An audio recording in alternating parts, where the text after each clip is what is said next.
اب ہمیں دیکھنا یہ ہے کہ ہماری جو زندگی گزر رہی ہے، ہمارے جو شب و روز گزر رہے ہیں، اور ہم جو اللہ تبارک و تعالیٰ کے قرآن سے تعلق کا دعویٰ کرتے ہیں، اللہ کے نبی صلی اللہ تعالیٰ علیہ وسلم کی سنت سے تعلق کا دعویٰ کرتے ہیں، ہم جو کسی کو اپنی زندگی میں اگر ہم نے امیر بنایا ہے یا اہل بیت اطہار سے محبت کا دعویٰ کرتے ہیں، تو یہ دعویٰ ہمارا سچا ہے یا جھوٹا ہے؟ قرآن کریم کی تعلیمات ہماری زندگی میں ہے یا نہیں؟ سنت ہماری زندگی میں موجود ہے یا نہیں؟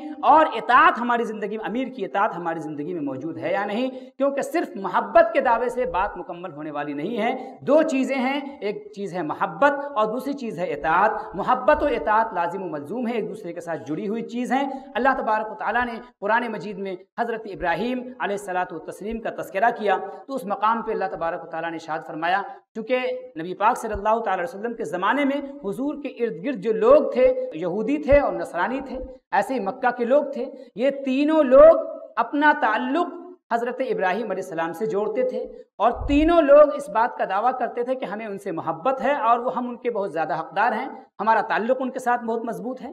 اللہ تبارک و تعالیٰ نے اس بات کا فیصلہ کیا کہ کس کا دعویٰ اس معاملے میں مضبوط ہے اور کس کا دعویٰ اس معاملے میں کمزور ہے۔ اللہ تبارک و تعالیٰ نے قرآن مجید میں ارشاد فرمایا کہ ان اول الناس بابراہیم للذین اتبعوہ وہذا النبی، کہ لوگوں میں سب سے زیادہ حقدار ابراہیم کے وہ لوگ ہیں جو ان کی پیروی کرنے والے ہیں، جو ان کی اطاعت کرنے والے ہیں، اور یہ نبی محمد رسول اللہ صلی اللہ تعالی علیہ وسلم یہ سب سے زیادہ ابراہیم کے قریب ہیں، اس لیے کہ یہ ان کے راستے کی پیروی کرنے والے ہیں۔ تو گویا پتہ کیا چلا کہ صرف محبت کے دعوے سے بات مکمل نہیں ہوتی ہے، بلکہ اطاعت بھی ضروری ہے۔